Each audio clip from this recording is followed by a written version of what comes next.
The cold morning air bit at Faith Harrington's cheeks as she staggered through the barren landscape, each painful step taking her farther from the nightmare behind her and closer to an uncertain future.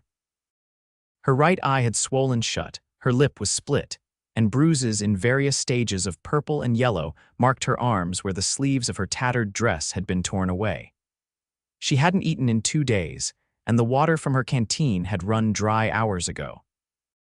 When her knees finally buckled beneath her on the dusty trail, Faith wondered if this desolate stretch of Wyoming territory would be her final resting place. The year was 1878, and Faith had fled the only life she'd known, choosing the unknown perils of the frontier over the certain danger that awaited her back in Copper Creek. She closed her eyes, her breath coming in shallow gasps as the morning sun climbed higher in the sky, beating down on her battered form. She didn't hear the approaching hoofbeats until they were nearly upon her. With the last of her strength, Faith tried to crawl to the side of the trail to hide herself among the sagebrush, but her body refused to comply. The rider slowed, then stopped. Faith tensed, preparing for another round of abuse from a stranger instead of the husband she'd fled. "Madam." The voice was deep but gentle, tentative even. "Madam, are you all right?" Faith tried to respond, but found her throat too dry to form words. She managed to roll onto her back, squinting up at the silhouette of a man against the bright sky. He dismounted in a swift, fluid motion and was kneeling at her side within moments. "Good Lord," he muttered, taking in her injuries. "Who did this to you?" The cowboy's face came into focus as he tilted his hat-back strong jaw shadowed with stubble, concerned green eyes, and a shock of sandy brown hair. He couldn't have been more than 25 or 26. "Water," Faith croaked. Without hesitation, he uncorked his canteen and gently lifted her head, helping her drink small sips. The water was cool and brought life back to her parched throat. "Thank you," she whispered. "Name's Kieran Thorne," he said, his eyes scanning the horizon before returning to her face. "I've got a ranch about 5 miles from here. Can you ride? I'd like to get you someplace safe before whoever did this comes looking." Fear clutched at Faith's heart. "He doesn't know which way I went," she said. "At least I hope he doesn't." Kieran's jaw tightened. "Husband." Faith nodded slightly, wincing at the pain the movement caused. "You'll never be hurt again," the cowboy said, his voice dropping to a fierce whisper. "Not while I draw breath. Can you stand?" With his help, Faith managed to get to her feet, though she swayed dangerously. Without a word, Kieran scooped her into his arms and carried her to his horse. She was light, too light, he noted with concern, and trembling like an aspen leaf in a storm. "I'll sit behind you," he explained as he helped her into the saddle. "Make sure you don't fall, we'll take it slow." The journey to Kieran's ranch passed in a haze for Faith. She drifted in and out of consciousness, aware only of the strong arms that held her securely and the steady heartbeat against her back. When they arrived at a modest but well-kept homestead, she was barely able to register her surroundings before darkness claimed her entirely. Faith woke to the smell of beef stew and the soft crackle of a fire.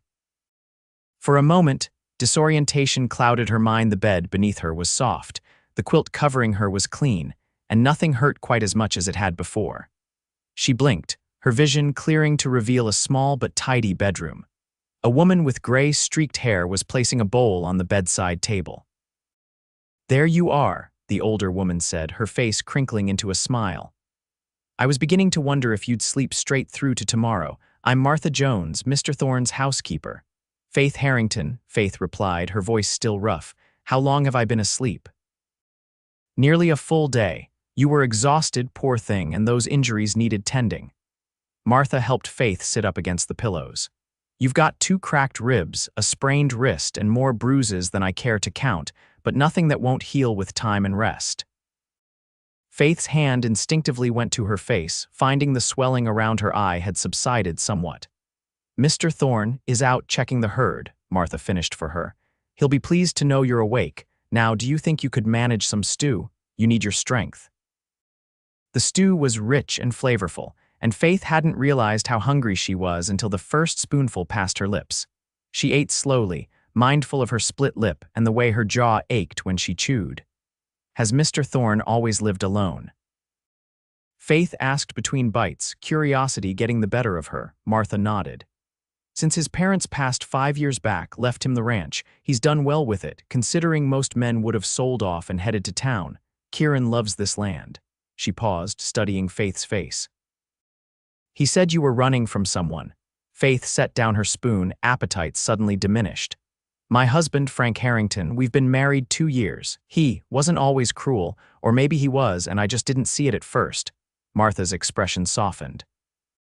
You don't have to explain, dear. I've seen enough of life to know that sometimes a woman's only choice is to run.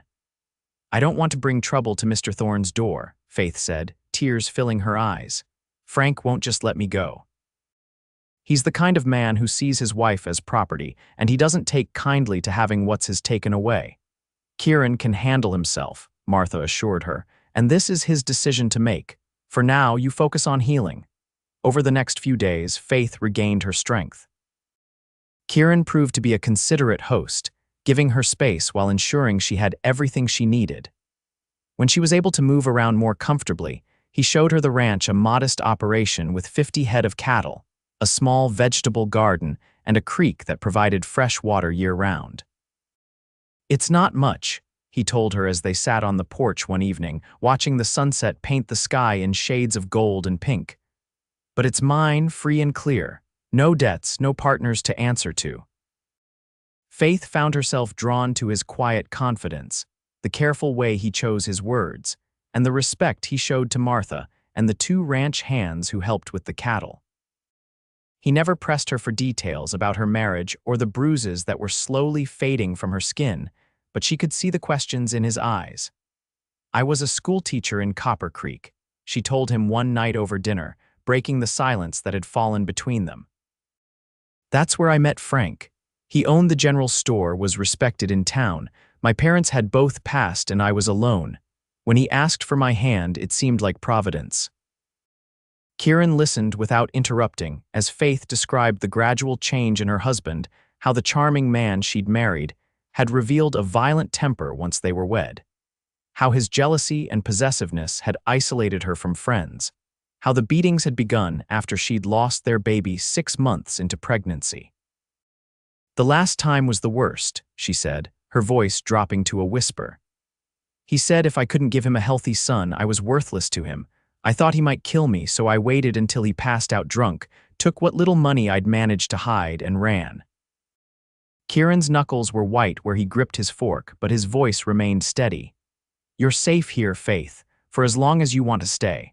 As June turned to July, Faith found herself settling into life at the ranch.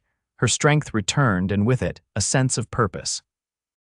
She helped Martha with the cooking and cleaning, planted more vegetables in the garden, and even learned to milk the cow Kieran kept for fresh dairy. On warm evenings, she would sit with him on the porch, sometimes talking, sometimes just enjoying the peaceful sounds of the countryside. Kieran, Faith discovered, was a man of hidden depths. Though he'd grown up on the ranch, he'd attended school in Denver for a time and had a love for books that rivaled her own. His small library became a sanctuary for her, and they often discussed the works of Dickens and Twain long into the night. It was during one such evening, as they debated the merits of Great Expectations, that Faith realized she was falling in love with him. The realization should have frightened her, but instead, it brought a warmth to her chest that had nothing to do with the summer heat. You're smiling, Kieran noted, his own lips curving upward in response.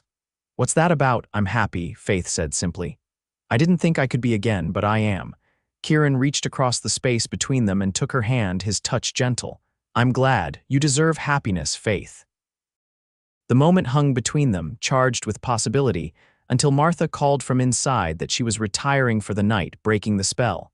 Faith withdrew her hand, her cheeks flushing. I should get some rest too, she murmured, rising from her chair. Kieran stood as well, towering over her slight frame. Faith, he began, then seemed to think better of whatever he had been about to say. Sleep well. Faith lay awake that night, her thoughts a jumble of emotions. She was still legally married, still at risk of being found. How could she entertain feelings for another man when her life was so unsettled? And yet, the thought of leaving the ranch, of leaving Kieran, sent a pang of loss through her that was almost physical in its intensity. The decision was taken out of her hands on a sweltering afternoon in late July. Faith was hanging laundry to dry, humming softly to herself, when the sound of approaching horses drew her attention. 3 riders were making their way up the long drive to the ranch house.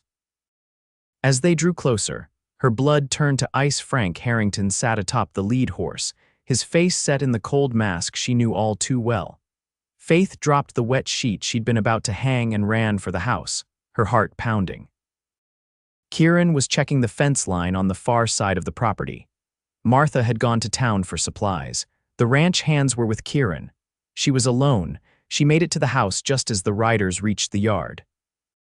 Frank dismounted, his boots raising dust as he stalked toward the porch where Faith stood, frozen in terror. "There's my darling wife," he called, his voice carrying the false charm that had once fooled her. "You've led me on quite a chase, Faith. Time to come home now." "This is my home," Faith replied, finding courage she didn't know she possessed. "I'm not going back with you, Frank." Frank's pleasant expression slipped, revealing the rage beneath. "You don't have a choice. You're my wife, and you'll do as I say." "The lady said she's not going with you," came a steady voice from behind Frank. Kieran had appeared, rifle in hand, his horse still heaving from what must have been a hard ride. Frank turned slowly, sizing up the younger man. "This is between me and my wife, cowboy. Best you stay out of it." "Not on my land," Kieran replied, leveling the rifle. "Faith is under my protection. You and your friends need to leave." Frank laughed, the sound devoid of humor. "Protection? Is that what they're calling it these days? You warming my wife's bed, cowboy." "Frank," Faith interjected, her voice tight with fear. "Please just go. I'm not coming back, no matter what you say or do." "You heard the lady," Kieran added. "Ride out now and there won't be any trouble." Frank's hand twitched toward his holster, and for a heart-stopping moment, Faith thought he would draw on Kieran. But a glance at the steady rifle barrel pointed at his chest seemed to give him pause. "This isn't over," Frank spat. "A man has rights to his wife. The law's on my side." "Not when that man beats his wife nearly to death," Kieran countered. "Now get off my property before I forget my manners." With a final venomous look at Faith, Frank mounted his horse and signaled to his companions. "I'll be back," he warned as they turned to leave. "And next time, I won't be asking so nicely." Faith's legs gave out as soon as the riders disappeared from view, and she sank to the porch steps, trembling uncontrollably. Kieran was at her side in an instant, setting aside the rifle to wrap his arms around her. "He found me," Faith whispered against his chest. "He'll come back, he always does." "Then we'll be ready," Kieran assured her. "I meant what I said, Faith. You'll never be hurt again, not while I'm around." That night, after Martha had returned and been informed of the day's events, Kieran insisted on taking the first watch. Faith couldn't sleep, her mind racing with possibilities, each more frightening than the last. Eventually, she gave up trying and joined Kieran on the porch, where he sat with his rifle across his lap. "You should rest," he said when she appeared, wrapped in a shawl despite the warm night. "I can't," Faith admitted, sitting beside him. "Every time I close my eyes, I see him standing there." Kieran's jaw tightened. "I won't let him take you." "It's not just that," Faith said softly. "I'm afraid of what he might do to you. Frank is dangerous, Kieran. He has friends in the marshal's office in Copper Creek. He could bring them here, claim you kidnapped me." "Let him try," Kieran replied, his voice grim. "I've lived by the law my whole life, Faith. I'm not about to start breaking it now, but there are different kinds of laws, and some are higher than what's written in a lawman's book." Faith looked at him questioningly. "There's natural law," Kieran explained. "The kind that says a man protects those who need protecting. The kind that says a woman shouldn't live in fear of the man who vowed to cherish her." He paused, his gaze intense. "The kind that says when you find someone who brings light to your life, you don't let them go without a fight." The weight of his words hung in the air between them. Faith's heart hammered in her chest as she realized what he was saying, what he was offering. "Kieran," she began, but he shook his head. "You don't have to say anything. I know your situation is complicated. I know you're still married in the eyes of the law, but I want you to know where I stand. Whatever happens next, whatever you decide, I'm with you." Faith reached for his hand, twining her fingers with his. "I don't know what I did to deserve finding you," she whispered, "but I thank God every day that I did." The next morning brought both relief and tension. There was no sign of Frank or his companions, but the threat of their return loomed large. Kieran sent one of his ranch hands to town with a message for the territorial marshal, explaining the situation. Faith spent the day helping Martha prepare food that could be easily grabbed in case they needed to leave quickly, all the while watching the road for any sign of approaching riders. When evening fell without incident, some of the tension eased, though Kieran insisted they maintain their vigilance. He and the ranch hands took turns keeping watch through the night, while Faith and Martha tried to rest. 3 days passed this way, each sunrise bringing cautious hope that perhaps Frank had given up, each sunset renewing their wariness. On the 4th day, the territorial marshal arrived, a stern-faced man named Robert Jenkins who listened carefully to Faith's account of her marriage and escape. "Legally speaking, Mrs. Harrington, your husband has rights," Marshal Jenkins said when she'd finished. "But the territory doesn't take kindly to men who abuse their wives. If you're willing to testify to what he's done, we can bring charges against him." "He has friends in law enforcement back in Copper Creek," Faith warned. "They'd never believe me over him." "You're not in Copper Creek anymore," the marshal reminded her. "And I've known Kieran Thorne since he was knee-high to a grasshopper. If he vouches for you, that carries weight with me." Hope flickered in Faith's chest. "What would happen? To Frank, I mean. Depends on the judge. Might be jail time, might be a fine. At the very least, it would give you grounds for a divorce." The word hung in the air, divorce. It wasn't common, especially for a woman to initiate, but it wasn't unheard of either.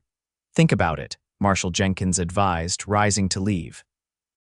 "In the meantime, I'll keep an eye out for your husband.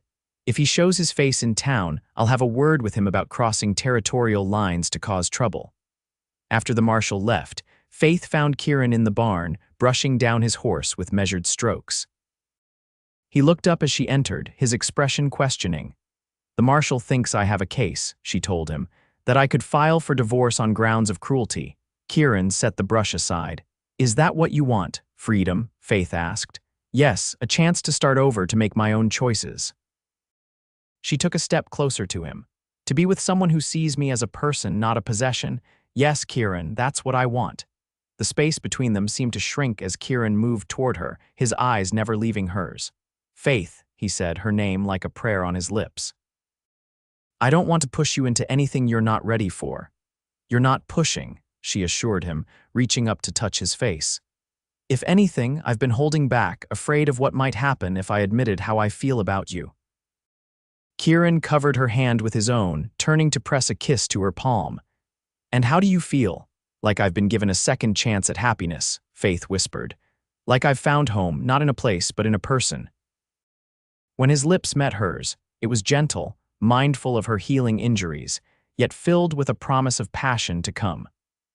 Faith melted into the kiss, into the safety of his embrace, feeling for the first time that perhaps her future could be brighter than her past.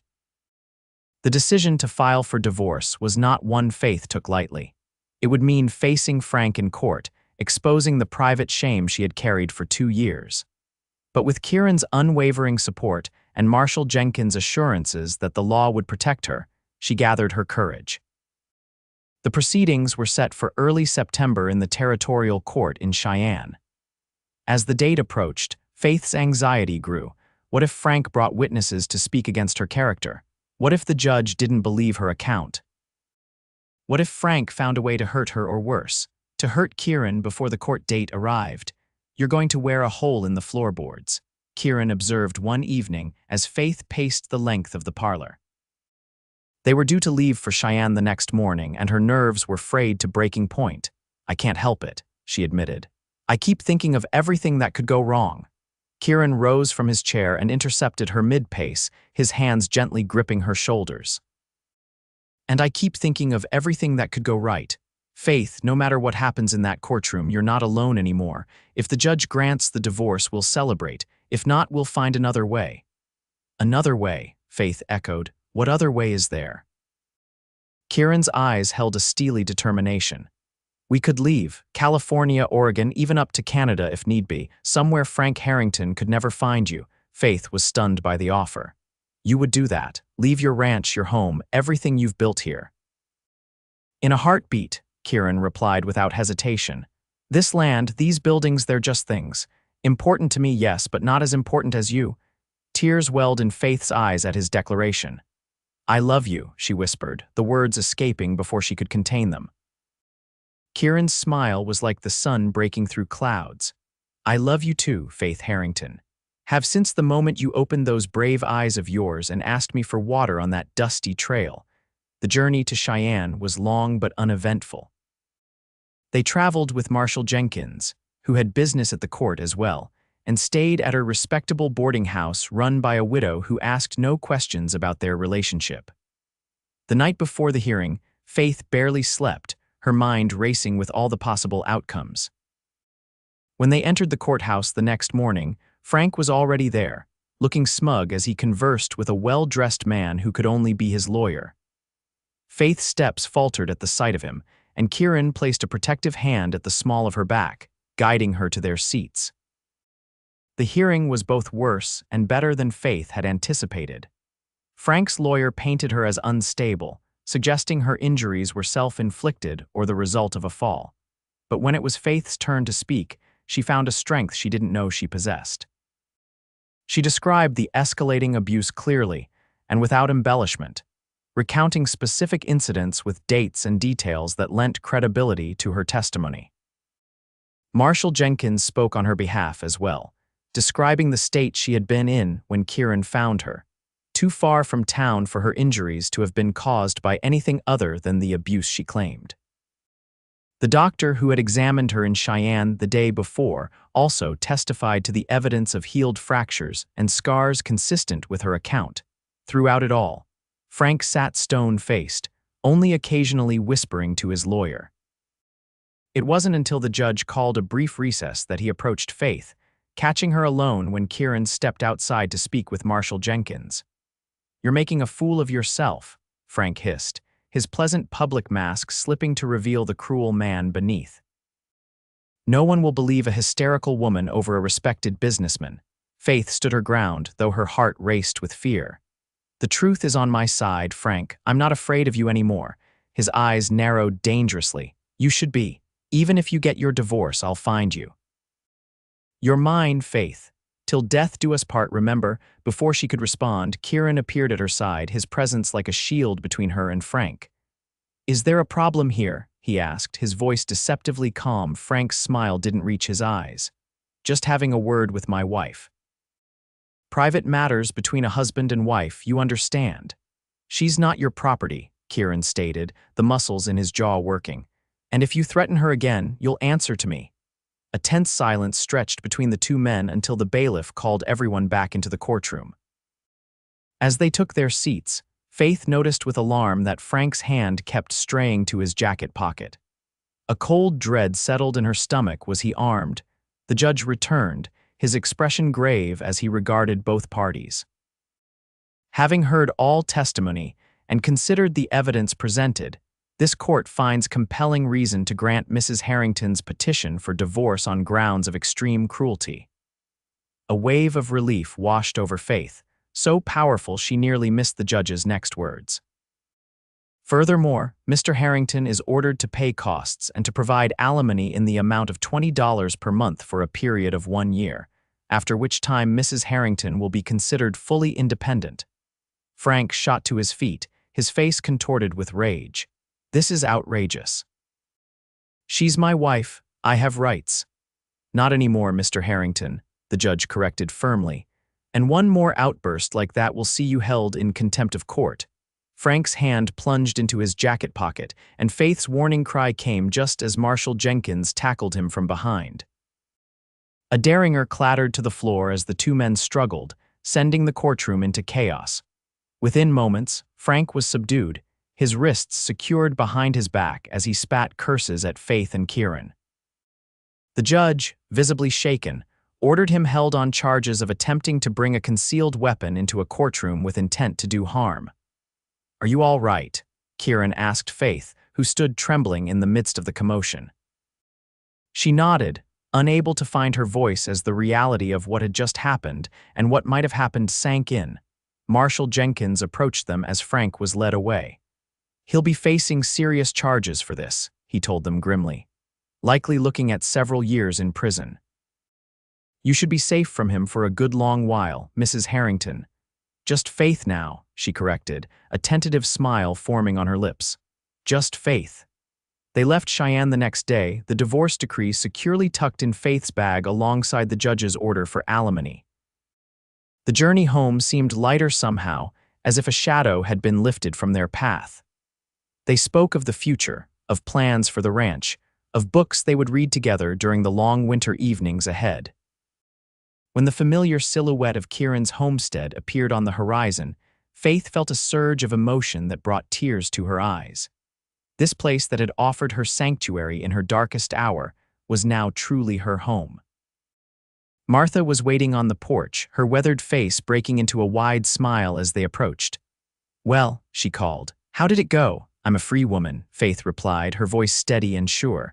"Free to make my own choices, to build my own life." Martha embraced her warmly. "That's wonderful news. Both of you, come in. I've made a special dinner to celebrate whatever the outcome was going to be." As they settled around the table that evening, sharing the details of the hearing and Frank's arrest, Faith was struck by how different her life had become in just a few short months. The bruises that had marked her body when Kieran found her had long since faded, but the memory of his promise remained. "You'll never be hurt again." It was a promise he had kept, not just by protecting her physically, but by showing her what love should be: respectful, supportive, and kind. Later, as they sat on the porch watching the stars appear in the darkening sky, Kieran took Faith's hand in his touch now familiar and cherished. "I've been thinking," he began, a hint of nervousness in his voice that Faith found endearing.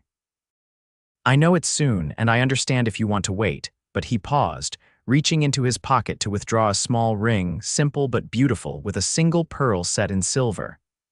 "Faith, would you consider becoming my wife? Not because you need a protector or a provider, but because I love you, and I want to build a life with you." Faith looked at the ring, then at the man holding it, a man who had seen her at her most vulnerable and had never once made her feel weak because of it. "Yes," she whispered, her heart full to bursting. "Yes, I would be honored to be your wife, Kieran Thorne." As he slipped the ring onto her finger, Faith knew that while the scars of her past would never fully disappear, they had led her to this moment, to this man, to this chance at happiness she had once thought impossible. They were married in October, with the aspens blazing gold against the blue Wyoming sky. The ceremony was small, just Martha, the ranch hands, Marshal Jenkins, and a few neighbors, but filled with joy. Faith wore a new dress of soft blue silk, her hair adorned with wildflowers, and carried herself with the confidence of a woman who knew her worth. Winter came early that year, blanketing the ranch in pristine snow and keeping them close to the hearth. Faith and Kieran spent the long evenings reading aloud to each other, playing chess, and making plans for the spring. She began writing again, something she had loved before her first marriage but had abandoned when Frank criticized her frivolous hobby. Kieran encouraged her, even building her a small desk that sat by the window overlooking the mountains. By the time the snows melted and the first green shoots appeared in the garden, Faith had completed several short stories and was considering sending them to publications back east. She had also discovered, to her joy and Kieran's elated disbelief, that they were expecting a child in late summer. As her body changed, carrying this new life, Faith sometimes found herself thinking about the baby she had lost during her marriage to Frank. The grief would never entirely fade, but it was tempered now by hope, and the knowledge that this child would be born into love, not fear. One warm evening in June, as they sat on the porch watching the sunset, Faith felt the baby move for the first time, a fluttering sensation like butterfly wings. "Kieran," she gasped, reaching for his hand to place it on her growing belly. "Do you feel that?" His eyes widened as the baby kicked again, stronger this time. "That's our child," he said in wonder. "Our baby. Our future," Faith added softly. She leaned her head against his shoulder, content in a way she had never thought possible when she had staggered, bruised and battered, along that dusty trail a year ago. Their daughter, Eliza Martha Thorne, was born on a star-filled August night, with Martha serving as midwife and Kieran pacing anxiously until the first cry pierced the air. She had her father's green eyes and her mother's determined spirit, and from her first breath she was surrounded by love.